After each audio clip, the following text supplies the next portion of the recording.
এখন শুনবেন আজকের গুরুত্বপূর্ণ খবরের শিরোনাম। 600 মাইল রেঞ্জের মিসাইল পরীক্ষা চালালো ইরান, লক্ষ্য শত্রুর জাহাজ। নেতানিয়াহু কাণ্ডে আবারও যুদ্ধ বাধার শঙ্কা।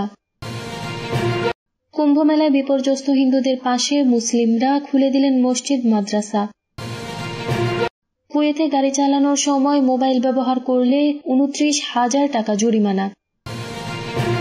সিরিয়ায় তুরস্কের অভিযানে নিহত 23 কুর্দি যোদ্ধা। গাজায় দ্বিতীয় ধাপের যুদ্ধবিরতি আলোচনা ঘিরে অনিশ্চয়তা। সিরিয়ার উপর থেকে নিষেধাজ্ঞা তুলে নেয়ার আহ্বান সৌদির। 600 মাইল রেঞ্জের মিসাইল পরীক্ষা চালালো ইরান, লক্ষ্য শত্রু জাহাজ। 1000 কিলোমিটার রেঞ্জের একটি অ্যান্টি ওয়ারশিপ ক্রুজ মিসাইল পরীক্ষা করেছে ইরান, যা পারস্য উপসাগর ও ওমান সাগরে অবস্থিত মার্কিন নৌবাহিনীর জাহাজগুলোকে লক্ষ্যবস্তু করতে সক্ষম। ইরানের রাষ্ট্রীয় টেলিভিশন এই তথ্য জানিয়েছে। রবিবার এ খবর দিয়েছে টাইমস অফ ইসরায়েল। ইরানের বিপ্লবী গার্ড নৌবাহিনীর প্রধান জেনারেল আলী রেজা তাংসিরি জানান, এটি একটি গাদর 380 মাইল টাইপের মিসাইল। এর রেঞ্জ 1000 কিলোমিটারের বেশি এবং এটি অ্যান্টি জ্যামিং ক্ষমতা সম্পন্ন। তিনি ইরানের দক্ষিণ উপকূলের একটি ভূগর্ভস্থ মিসাইল সুবিধার কথা উল্লেখ করেন, তবে এই রিপোর্টে মিসাইলটির ওয়ারহেড বা পরীক্ষার সময় সম্পর্কে বিস্তারিত কিছু বলা হয়নি। তাংসিরি আরও বলেন, এই সুবিধাটি বিপ্লবী গার্ডের মিসাইল সিস্টেমের মাত্র একটি অংশ এবং এই মিসাইলগুলো শত্রু জাহাজগুলির জন্য নরক তৈরি করতে সক্ষম। রিপোর্টে বলা হয়েছে, এই নতুন অস্ত্রটি একটি অত্যাধুনিক মিসাইল যা ভূগর্ভস্থ সুবিধা থেকে উৎক্ষেপণ করা যায়। মিসাইলটির মধ্যে ইরান থেকে ওমান সাগরে পরীক্ষা করা হয়েছে। এছাড়াও দাবি করা হয়েছে মাত্র একজন কর্মী 5 মিনিটের মধ্যে মিসাইলটি প্রস্তুত করে উৎক্ষেপণ করতে পারে। নেতানিয়াহু কাণ্ডে আবারও যুদ্ধ বাধার শঙ্কা। আবারও হুমকিতে গাজা যুদ্ধবিরতি চুক্তি। সোমবার থেকে হামাসের সঙ্গে চুক্তির দ্বিতীয় ধাপের আলোচনা শুরু হওয়ার কথা থাকলেও হঠাৎই ঘোর পাল্টালেন ইসরায়েলের প্রধানমন্ত্রী বেনিয়ামিন নেতানিয়াহু। এদিন কাতারে আলোচনার জন্য প্রতিনিধি দল না পাঠানোর সিদ্ধান্ত নিয়েছেন তিনি। তবে নেতানিয়াহুর এমন সিদ্ধান্তে গাজায় আবারও যুদ্ধ শুরুর আশঙ্কা করছেন বিশেষজ্ঞরা। হিব্রু সংবাদ মাধ্যম ওয়াল্লা নিউজের বরাত দিয়ে টাইমস অব ইসরায়েল এই খবর জানিয়েছে। গত 19 জানুয়ারি হামাস ও ইসরায়েলের মধ্যে যুদ্ধবিরতি শুরু হয়। 3 ধাপের চুক্তিটির প্রথম ধাপের মেয়াদ 42 দিন। তবে প্রথম ধাপের 16 দিনের মাথায় দ্বিতীয় ধাপ নিয়ে আলোচনা শুরু করতে হবে বলে চুক্তিতে উল্লেখ আছে। সে হিসাবে সোমবার হবে 16তম দিন। নেতানিয়াহু যদি শেষ পর্যন্ত প্রতিনিধিদের কাতার না পাঠান তাহলে এটি চুক্তির গুরুতর লঙ্ঘন হবে। এক জ্যেষ্ঠ ইসরায়েলি কর্মকর্তা বলেছেন, চুক্তির দ্বিতীয় ধাপ কার্যকরের ক্ষেত্রে বিষয়টি খুবই চিন্তার। তবে আশা করি এটি 42 দিনের প্রথম ধাপটিকে ক্ষতিগ্রস্ত করবে না। কুম্ভমেলায় বিপর্যস্ত হিন্দুদের পাশে মুসলিমরা, খুলে দিলেন মসজিদ মাদ্রাসা। ভারতের উত্তরপ্রদেশের প্রয়াগরাজে অনুষ্ঠিত মহাকুম্ভ মেলায় পদপিষ্ট হওয়ার ঘটনায় ওই এলাকায় ব্যাপক বিশৃঙ্খলা সৃষ্টি হয়। কুম্ভের পুণ্যার্থীদের সহযোগিতায় এগিয়ে আসেন স্থানীয় মুসলিমরা। আনন্দবাজার পত্রিকার খবরে বলা হয়, দুর্ঘটনার পর তীব্র যানজটে আটকে পড়েন বহু পুণ্যার্থী। বিশৃঙ্খলায় অনেকেই নির্দিষ্ট যানবাহনে চড়তে পারেননি। তাদের জন্য মসজিদ মাদ্রাসা এমনকি নিজেদের বাড়ির দরজা খুলে দিয়েছেন স্থানীয় মুসলিমরা। করেছেন খাবার, পানি ও কম্বলের ব্যবস্থা। খবরে বলা হয়, গত 29 জানুয়ারি কুম্ভে পদপিষ্ট হয়ে মৃত্যু হয়েছে অন্তত 30 জনের। আহত হয়েছেন আরো অনেকেই। এরপরেই কুম্ভে তৈরি হয় বিশৃঙ্খলা। সড়কে ঘন্টার পর ঘন্টা দাঁড়িয়ে থাকে বাস, এমনকি গাড়িও। না খেয়ে ঠান্ডায় গাড়িতে বসে অসুস্থ হয়ে পড়েন বহু পুণ্যার্থী। মধ্যপ্রদেশ থেকে আসা পুণ্যার্থী রামনাথ তিওয়ারি বলেন, আমরা অসহায় পড়েছিলাম, ক্লান্ত বিধ্বস্ত হয়ে যাই। সে সময় এগিয়ে আসেন নাখাস কোহনা, রোশনবাগ, হিমন্তগঞ্জ, খুলদাবাদ, রানী মন্ডির মুসলিমরা। রাতে খুলে দেন খুলদাবাদ সবজি মন্ডি মসজিদ, বড় তাজিয়া ইমামবাড়া, চৌকো মসজিদের দরজা। সেখানে আশ্রয় নেন বহু মানুষ।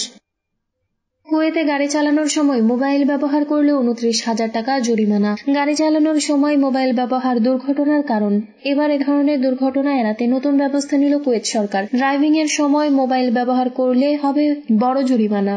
দেশটির ট্রাফিক বিভাগ জানিয়েছে, আগামী 22 এপ্রিল থেকে কার্যকর হবে নতুন এই বিধান। এতে বলা হয়, গাড়ি চালানোর সময় কেউ মোবাইল ব্যবহার করলে 75 কুয়েতি দিনার জরিমানা হবে। খবর গালফ নিউজের।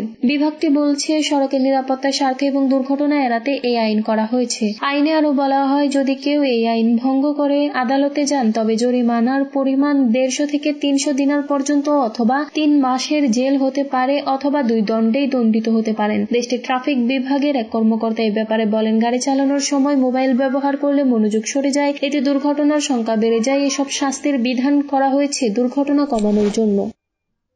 সিরিয়ায় তুরস্কের অভিযানে নিহত 23 কুর্দি যোদ্ধা। সিরিয়ার উত্তরাঞ্চলে সামরিক অভিযান চালিয়ে 23 কুর্দি যোদ্ধাকে হত্যার দাবি করেছে তুরস্ক। রবিবার এক বিবৃতিতে তুরস্কের প্রতিরক্ষা মন্ত্রণালয় এই তথ্য জানিয়েছে। তুর্কির প্রতিরক্ষা মন্ত্রণালয়ের দাবি, সিরিয়ার কুর্দি ওয়াইপিজি মিলিশিয়া ও নিষিদ্ধ ঘোষিত কুর্দিস্তান ওয়ার্কার্স পার্টির 23 সদস্যকে হত্যা করেছে তুর্কি বাহিনী। আঙ্কারা মনে করে ওয়াইপিজি পিকেকে এর সম্প্রসারিত শাখায় এবং 1984 সাল থেকে তুরস্কের বিরুদ্ধে বিদ্রোহ চালিয়ে যাচ্ছে। তুরস্ক ও যুক্তরাষ্ট্র ইউরোপীয় ইউনিয়ন পিকেকে সন্ত্রাসী সংগঠন হিসেবে তালিকাভুক্ত করেছে। আঙ্কারা দীর্ঘদিন ধরে ন্যাটো মিত্র ওয়াশিংটন সহ অন্যান্য দেশকে ওয়াইপিজির প্রতি সমর্থন প্রত্যাহারের আহ্বান জানিয়ে আসছে। গত ডিসেম্বরের শুরুতে সিরিয়ার নেতৃত্ব পরিবর্তনের পর তুরস্ক সমর্থিত সশস্ত্র গোষ্ঠী ও স্থানীয় মিলিশিয়াদের মধ্যে উত্তেজনা বাড়ে। হুঁশিয়ারি দিয়ে বলেন, কুর্দি যোদ্ধারা যদি অস্ত্র সমর্পণ না করেন তাহলে তাদের মাটিতে পুঁতে ফেলা হবে। গাজায় দ্বিতীয় ধাপের যুদ্ধবিরতি আলোচনা ঘিরে অনিশ্চয়তা। ফিলিস্তিনের গাজায় প্রথম ধাপের 42 দিনের যুদ্ধবিরতি কার্যকর হওয়ার 16তম দিনের আগেই দ্বিতীয় ধাপের যুদ্ধবিরতি নিয়ে আলোচনা শুরু হওয়ার কথা। সেই অনুযায়ী আগামীকাল সোমবার এই আলোচনা শুরু হওয়ার কথা, কিন্তু ইসরায়েলের প্রতিনিধি দল পাঠানো নিয়ে অস্পষ্টতার কারণে এই আলোচনা ঘিরে অনিশ্চয়তার সৃষ্টি হয়েছে।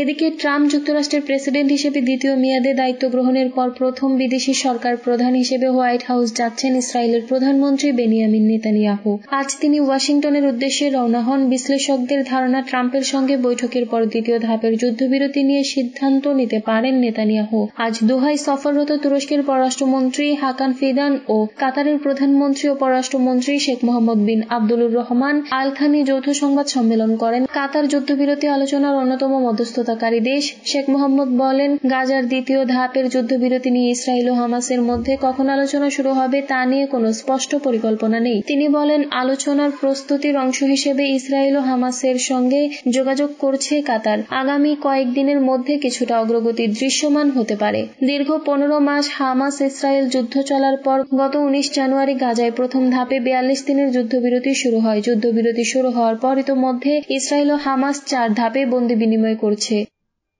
সিরিয়ার উপর থেকে নিষেধাজ্ঞা তুলে নেওয়ার আহ্বান সৌদির। রবিবার সৌদির পররাষ্ট্রমন্ত্রী প্রিন্স ফয়সাল বিন ফারহান সিরিয়ার উপর থেকে নিষেধাজ্ঞা প্রত্যাহারের আহ্বান জানিয়ে বলেছেন, এই নিষেধাজ্ঞাগুলো দেশটির পুনর্গঠন ও উন্নয়নকে বাধাগ্রস্ত করেছে। রিয়াদে সিরিয়ার উপর উচ্চ পর্যায়ের প্রতিনিধিদের সাথে বৈঠকের পর এক সংবাদ সম্মেলনে তিনি আহ্বান জানান। প্রিন্স ফয়সাল বলেন, আমরা সিরিয়ার উপর আরোপিত একতরফা এবং আন্তর্জাতিক নিষেধাজ্ঞা প্রত্যাহারের গুরুত্বের উপর জোর দিয়েছি, কারণ এই নিষেধাজ্ঞাগুলি অব্যাহত থাকা সিরিয়ার জনগণের উন্নয়ন পুনর্গঠন অর্জনের আকাঙ্ক্ষাকে বাধাগ্রস্ত করে। সিরিয়ার রিয়াদের বৈঠকে মধ্যপ্রাচ্য এবং এর বাইরের বেশ কয়েকটি দেশের প্রতিনিধিরা উপস্থিত ছিলেন, যার মধ্যে সিরিয়া, জর্ডান, লেবানন এবং তুরস্ক, যুক্তরাজ্য এবং যুক্তরাষ্ট্র অন্তর্ভুক্ত ছিল। জিসিসি, ইউরোপীয় ইউনিয়ন এবং জাতিসংঘের কর্মকর্তারাও অংশ নিয়েছিলেন।